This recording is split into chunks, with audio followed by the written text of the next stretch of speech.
Rapat gereja yang paling bersejarah dalam Alkitab kita ambil dari Kisah Para Rasul 15 ayat 1 sampai 6 dan ayatnya yang ke-22 sampai ayat yang ke-27.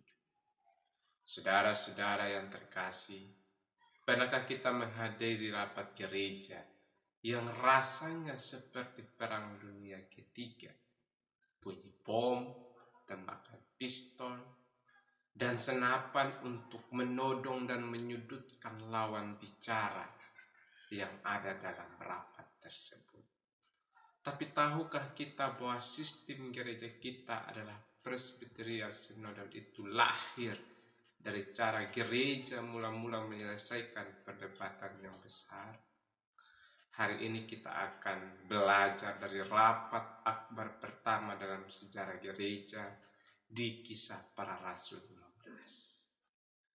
Yang pertama, dalam rapat tersebut, gereja bukanlah satu orang yang tampil. Gereja bukanlah satu orang yang pandai bicara. Tentu ada masalah serius di gereja waktu itu. Beberapa orang datang dan berkata, kalau tidak disunat, kalian tidak bisa diselamatkan. Ya, kalau kita bisa berpikir, kalau ini dibiarkan, bisa-bisa saja ada panitia sunat di dalam gereja. Tapi lihat cara gereja menanganinya. Paulus dan Barnabas tidak asal bikin keputusan sendiri.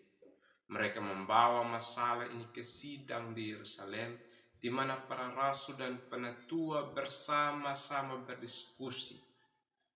Ini menunjukkan bahwa gereja itu bukanlah kepemimpinan satu orang, tetapi kolektif.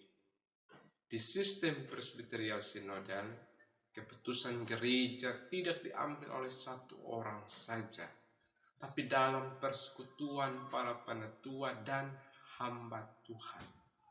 Ini bukan berarti makin banyak gereja makin lama rapatnya, tapi supaya keputusan yang diambil benar-benar bijaksana.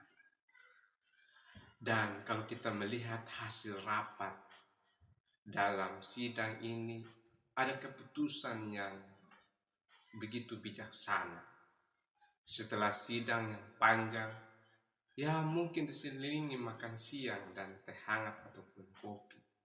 Akhirnya para rasul dan penatua mengambil keputusan bersama. Mereka mengutus Yudas dan Silas sebagai juru bicara resmi gereja. Mari kita perhatikan. Keputusan ini bukan berdasarkan voting atau siapa yang paling berisik, tetapi berdasarkan bimbingan dari Roh Kudus. Jadi tidak ada yang main ngambak lalu bikin gereja tandingan kalau seandainya pendapat tidak diindahkan. Ini ciri khas gereja Presbyterian Synodal. Keputusan dibuat secara kolektif dan diakui sebagai hasil pimpinan Tuhan. Saudara-saudara yang terkasih dalam Tuhan kita Yesus Kristus, dari Kisah Para Rasul 15 ini kita belajar 3 hal penting. Yang pertama, gereja harus menyelesaikan perbedaan dengan diskusi, bukan dengan drama yang panjang, drama aksi yang panjang. Yang kedua, keputusan gereja bukanlah siapa yang paling keras, tetapi dari pimpinan Roh Kudus. Bagian yang paling terakhir adalah sistem Presbyterian Synodal ini adalah cara bijaksana untuk menjaga kesatuan tubuh Kristus.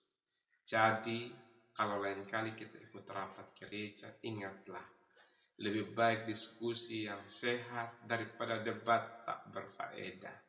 Lebih baik mencari kehendak Tuhan daripada mencari kemenangan sendiri.